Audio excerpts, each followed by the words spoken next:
Olá, muito boa noite. Você já ouviu falar na cultura geek? Esse universo vai muito além de histórias de super-heróis e atrai cada vez mais pessoas. Nós vamos entender mais o que é, como surgiu e como se desenvolve a cultura geek. Convidamos o ilustrador Marcelo Leles e o professor de artes visuais da UFO, João Agrelli. O Jornal da UFO está no ar.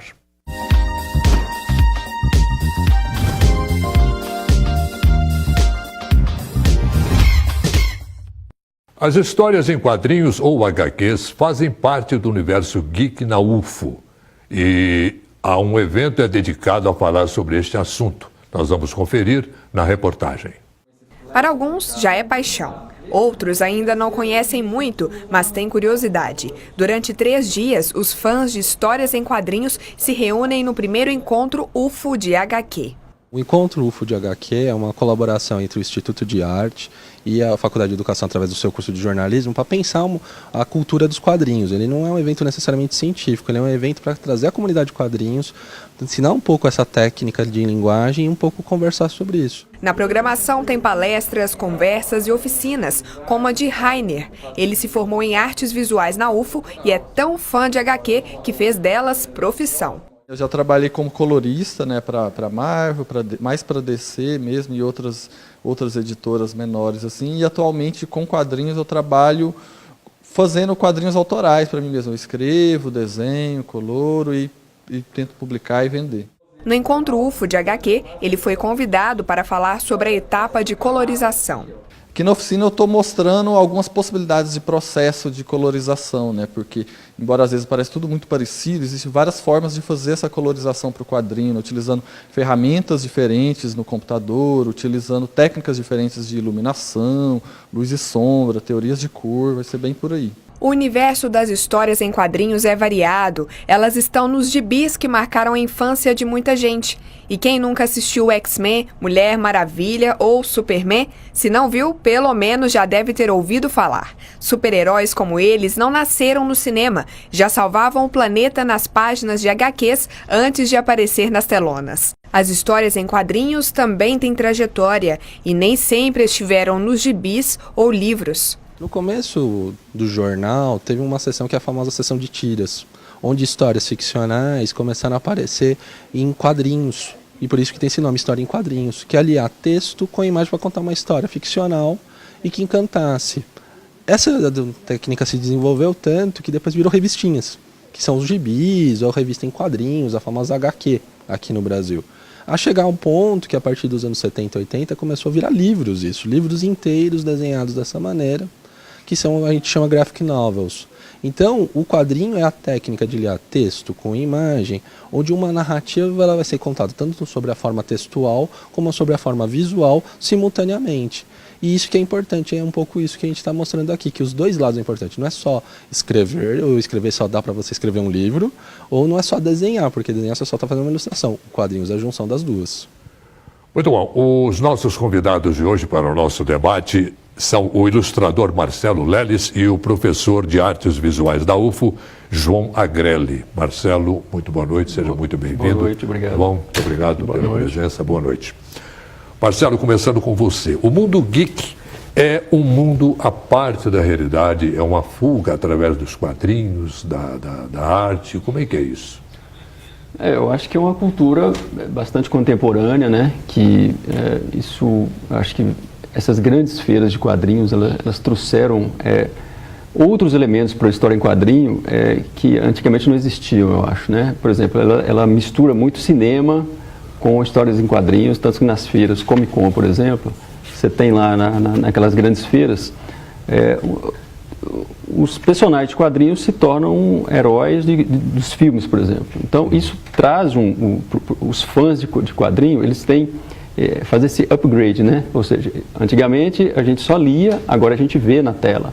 Então, esse mundo, eu acho que é isso, esse pessoal que antigamente ficava folheando revista e se encantava com a revista, mas de repente viu esse mundo se abrir com o cinema, né? E essas feiras, acho que são propícias para isso. É um mundo à parte da realidade, Marcelo? João? Não necessariamente. Eu acho que quando a gente fala de cultura geek, na história em quadrinhos, do cinema, do videogame, a gente está falando de diversas narrativas, né? Só essa questão do herói é uma delas, mas a gente tem uma produção audiovisual extensa, então não é só histórias sobre super-heróis, a gente tem diversos tipos de histórias, né? Que são umas que são de ficção científica, mas que estão outras também que vão contar sobre questões sociais, questões culturais, questões de gênero. Então, a partir desse caldo midiático, você tem ali um panorama muito grande de assuntos tratados. Né? Tem idade, ô Marcelo, para penetrar nessa cultura geek? Ou é uma coisa espontânea que nasce? Não, eu acho que idade não tem. Eu acho que você tem que se interessar, por exemplo, por histórias... quando você começa a ler um livro, por exemplo, você começa a imaginar situações, né, na sua mente. Isso já é um pouco de história em quadrinho, eu penso, né?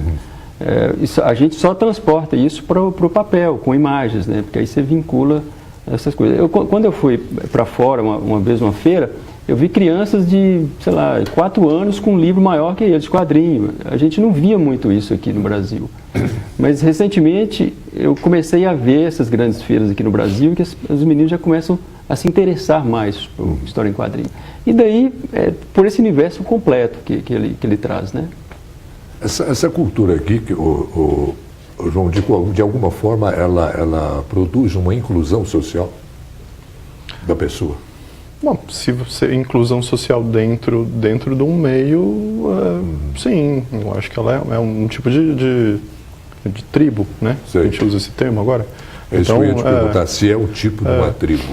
Tem, e dentro você tem as pessoas que são fãs do Guerra nas Estrelas, tem pessoas que são fãs do Harry Potter, e aí elas se juntam nessas feiras ou pela própria comunidade da internet, e ali, a partir desse assunto em comum, que eles vão né, por essa afinidade, a partir de alguma história, que aí eles sim, existe uma inclusão social no sentido de que se juntam para falar de alguma coisa que elas gostam, né? E se fantasiam como os personagens, né? E vivem ali aquele mundo à parte. É uma das coisas que acontece, assim, eu acho que tem aqui o cosplay é um elemento que eu acho que casa bem com o que você descreve, que são aquelas pessoas que gostam de se fantasiar dos seus ídolos, né? Então vai lá e gosta de fantasiar de algum personagem no Guerra nas Estrelas, a cultura do mangá, né? Que é muito forte, tem bastante isso, então é uma das coisas que a gente vê, assim. Mas essa inclusão eu acho também que vai também pelo lado financeiro, né? Porque às vezes as pessoas, os garotos se interessam por aquele mundo ali e vislumbram ali uma profissão. E aí começa a desenhar ou escrever, né? E aí vira uma profissão da pessoa. Sim. Isso é importante ter esse lado, né? Uma das coisas que eu tenho recebido muito com os alunos é a questão do fan art, que é a produção do fã. Antigamente você tinha só a produção da indústria cultural de cima para baixo, então quer dizer, eram os escritores contratados por essas grandes franchises que faziam as histórias. Agora não, é um movimento novo, que assim, são os fãs que começam a produzir a história e isso começa a compor esse universo também. Então você vê, por exemplo, livros sendo publicados de fã do Harry Potter, que não é da escritora, mas são histórias dos fãs. São criações próprias. São criações próprias. Então, o próprio universo de fã também tem sido um grande criador de conteúdo. E é um elemento novo que tem aparecido. O Marcelo, é uma forma também de facilitar o acesso, de induzir a criança ao hábito da leitura? Isso é bem controverso, isso, né? Porque são linguagens, são expressões muito diferentes, na verdade. Eu não gosto de vincular muito literatura com história em quadrinho. Apesar de ter alguma semelhança por causa do texto, etc. Pode ser que um quadrinho ele pode induzir você a buscar a obra original, né? Isso acontece. Mas eu não gosto muito de misturar, assim, quando eu penso em fazer história em quadrinho, eu penso naquela plataforma, naquele jeito de contar uma história. Se eu fosse pensar em literatura, aí eu ia pensar de outra forma. Então, essa vinculação, isso eu fico meio reticente quanto a ela. Assim. Certo. Como é que você vê isso, João? Eu concordo em um ponto e discordo em outro. Eu acho que o quadrinho, de certa forma, ele gera um hábito de leitura, né? Então, aquele que costuma ler quadrinho, ele, através desse hábito, né, de leitura, eu acho que facilita, né, faz com que ele seja mais propenso a aceitar melhor, assim, a ir buscar livros, histórias. Então, não necessariamente, como eu falei, eu acho que o quadrinho ele tem uma autonomia, né, de linguagem, que eu acho que é o que o Marcelo está dizendo, né, e a literatura a sua, então elas têm uma autonomia, são linguagens que têm características próprias, mas eu acho que elas dialogam no sentido de que ali existe um hábito de leitura nas duas que facilita o trânsito nessas duas linguagens. Tem pessoas que aprendem a ler através da história em quadrinho, né? Eu acho que o palestrante, que foi o Gonçalo Júnior ontem, né, disse, olha... Que associa aquele desenho à legenda, no caso. Os tirinhas que estão, quer dizer, é o pai que compra o jornal e lá no jornal tem as tirinhas que ele dá para o filho ler, então o filho passa a ver essas tirinhas e passa a ver o jornal. Então eu começo a ter essa afinidade, assim, né, esse hábito. Eu acho que por aí. O Marcelo, nós já falamos aqui que é um tipo de tribo, né? Agora, Homem-Aranha, Capitão América, Batman, Superman, essa turma toda faz parte desse mundo geek, né? Eles fazem mais parte justamente pela indústria que está por trás deles, né? Que consegue investir mais na mídia, né? Para eles ficarem conhecidos, né? Mas eu acho que a gente tem que fugir também um pouco dessa coisa tão massificada. Eu estava até falando com o João que quando eu converso com os meninos, às vezes eles pensam em só desenhar super-herói ou só desenhar mangá. Pode até fazer isso, né? Mas também a gente tem que procurar talvez um estilo próprio de trabalho, né? Nos debruçar nos nossos sentimentos também. Criar um herói próprio, né? Ou que não seja um personagem que talvez você cruze com ele na sua cidade todos os dias, pode ser um herói, né? A gente fica um pouco atento a isso porque é mais fácil fazer uma coisa que já vem pronta praticamente. Né? João, as histórias em quadrinho, elas sofreram e sofrem influências do mundo atual, do mundo digital principalmente? Sim, ela é uma linguagem que ela recebe, né? Principalmente, como falou, essa cultura da convergência que então, quando você está falando, né, a gente fala principalmente da indústria Marvel e DC, que está no quadrinho, de repente vai para o cinema, que vai para o videogame, que vai para uma série de produtos. Então, essa questão da indústria cultural, o quadrinho é um elemento forte dentro dessa articulação de geração de conteúdo. Aí eu queria ressaltar, né, acho que o Marcelo está falando, eu de novo falando isso, mas mas o que eu quero dizer é que a proposta do encontro que a gente está fazendo é justamente de fomentar esse protagonismo nosso de produzir, né, de criar coisas novas. Então, eu acho que pelo menos o encontro aqui é de fomentar, principalmente a comunidade aqui, como é que você pode ser protagonista no sentido criativo, né, de produzir conteúdo, de criar coisas novas, de atuar nessas linguagens para criar coisas interessantes, coisas pertinentes, né? Então, eu acho que a discussão é essa, como desenhar, como escrever, como articular isso, como pensar também na produção, na venda, nessa articulação da rede, né, que é super importante. Bom, a gente volta já com o nosso debate. Nós vamos ver agora como fica a previsão do tempo para esta sexta-feira.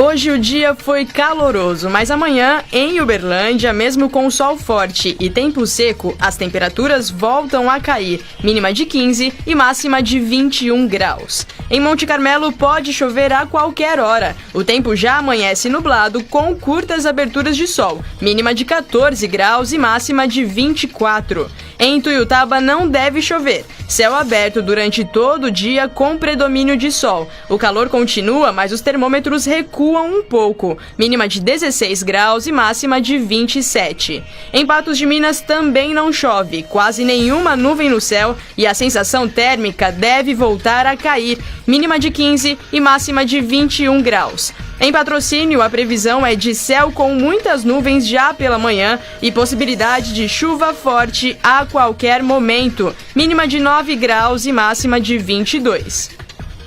Nós vamos para um rápido intervalo e voltamos já já.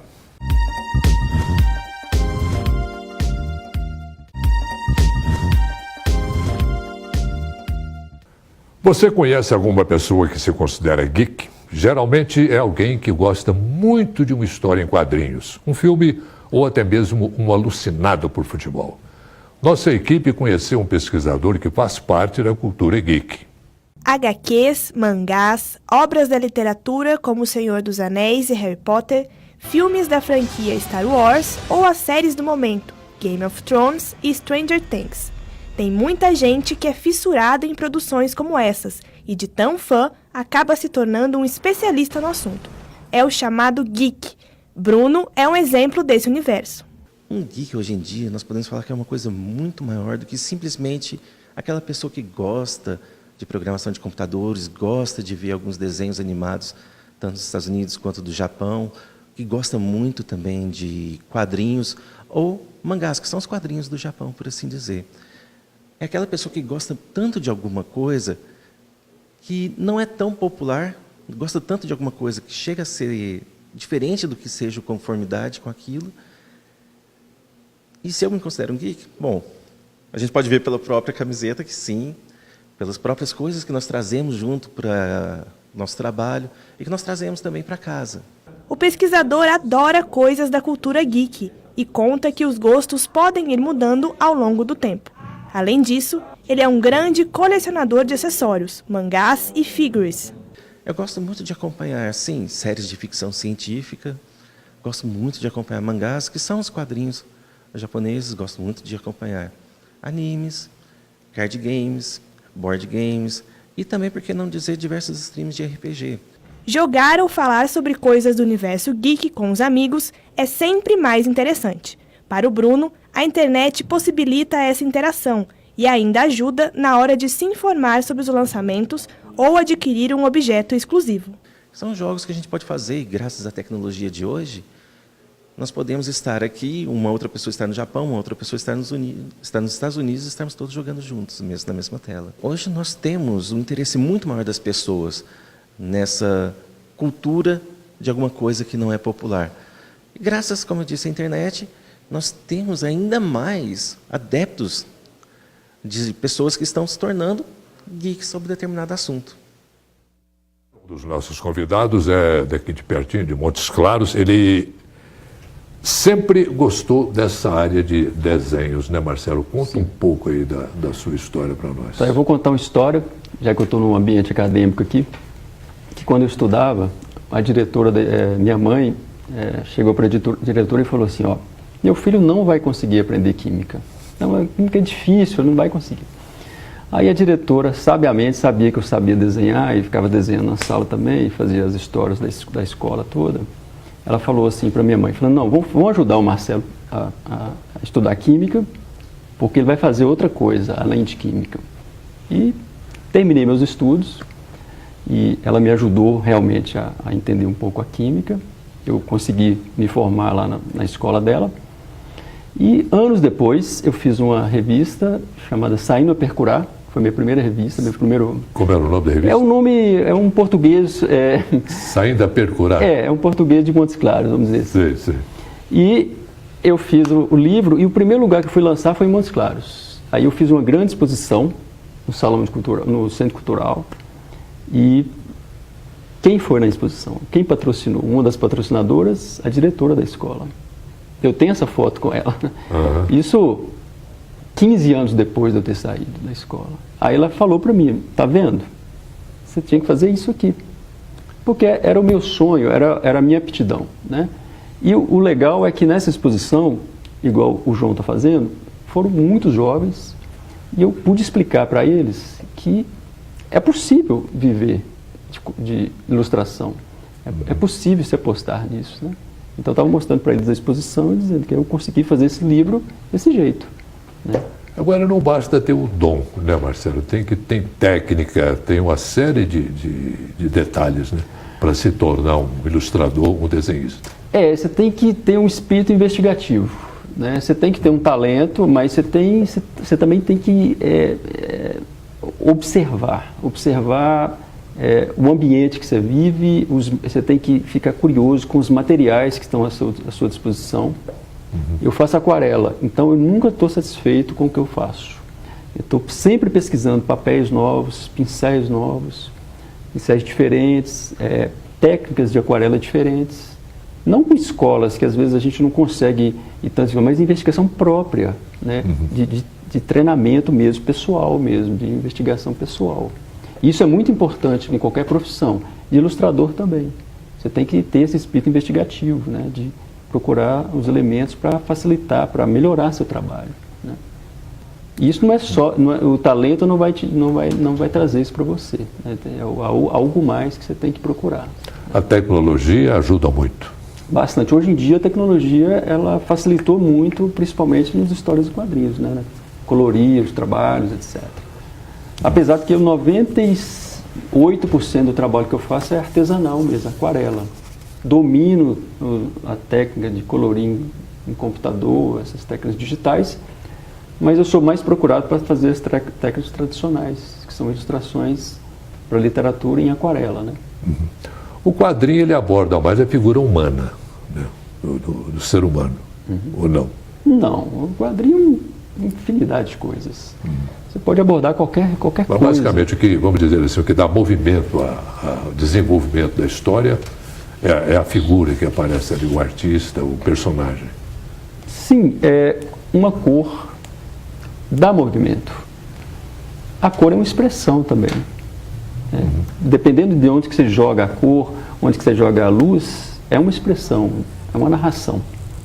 É o que a gente tem que entender, assim, que ilustração não é um ornamento para decorar. Ela fala por si própria, né? Ela tem uma força além das palavras, né? Essa cultura, João, ela tem muito de lúdico e de educação também, né? É uma coisa que junta as duas coisas. Sim, eu acho que a cultura geek, eu acho que a essência dela é a questão lúdica, né? Na hora que a gente estava vendo, né, falar sobre o card game, RPG, videogame, a história em quadrinhos, o cinema, eu acho que a essência dele tem uma essência lúdica. Agora, como você falou, a relação da educação, acho que, assim, quando a gente fala do nerd, do geek, eu acho que uma das coisas que caracteriza muito, né, a figura do nerd, assim, é a questão do quão ele detém de informação. Então é sempre, né, alguém que estuda muito alguma coisa, alguém que sabe muito sobre alguma coisa. A ideia do fã, né, o fã que sabe muito sobre tal personagem, tal série. Então acho que ele tem muito essa coisa da informação e da troca de informação. Acho que o geek é um nerd. Sim, eu acho que são coisas próximas, assim. Eu acho que o geek ele tem mais uma ligação. Ele é o nerd, mas ele ganhou mais uma ligação com a tecnologia, né, por assim dizer.